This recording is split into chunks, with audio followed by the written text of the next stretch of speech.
Country knows so much of our Black history, but there are many who do not believe it gets the recognition it deserves. And there's a local filmmaker that's looking to change that with a museum by Leimert Park featuring untold Black American history. Our Aziza Schuler tells us about the community-funded effort. Aziza?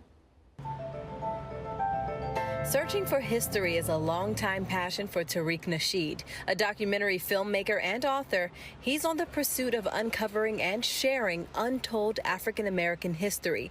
Today, he's taking us to learn about a former slave revered as the grandmother of L.A., Biddy Mason. Her memorial is tucked away on the ground level of a parking structure on Spring Street in downtown. You'd likely miss it just walking by. This used to be her actual home right here. And they did a good job outlining the way the house looked. And this was one of the wealthiest homes in Los Angeles at the time. It was owned by a former slave, our good sister Biddy Mason. Now, when you exit the parking structure and turn into the alley, there stands a timeline of her life. In the 1800s, Biddy went from slavery to becoming a wealthy real estate baron, owning property on what is now Spring Street. The fact that she was enslaved, and also Biddy Mason was illiterate all of her life. All of the deeds that she signed, she would have to write an X because she just didn't know how to write, because at the time it was illegal for Black people to learn how to read and write. Although it's rather discreetly honored here, Tariq says her legacy remains relatively untold. She was a major philanthropist. This woman was so important to the early stages of Los Angeles, but she's never talked about. And these kinds of stories are hard to come by. Tariq has found much of Black history is vague, untouched, or missing.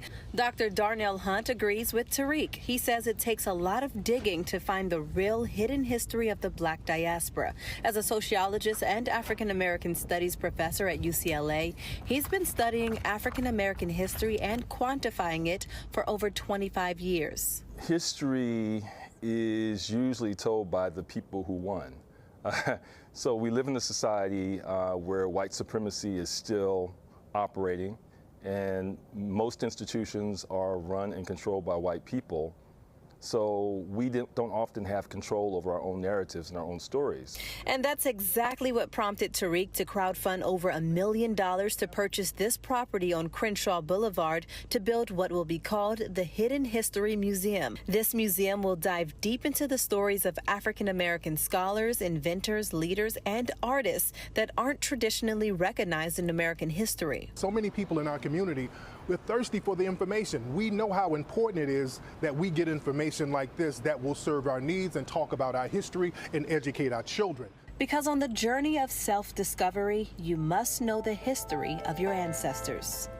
Oh, that's right. We stand on their shoulders. The group plans to officially acquire the land by November, with construction to begin in January. For more information, visit hiddenhistorymuseum.com. He said it so right. It's so important we tell our own history, Absolutely. that we control our own narrative. Otherwise, someone will tell you who you are.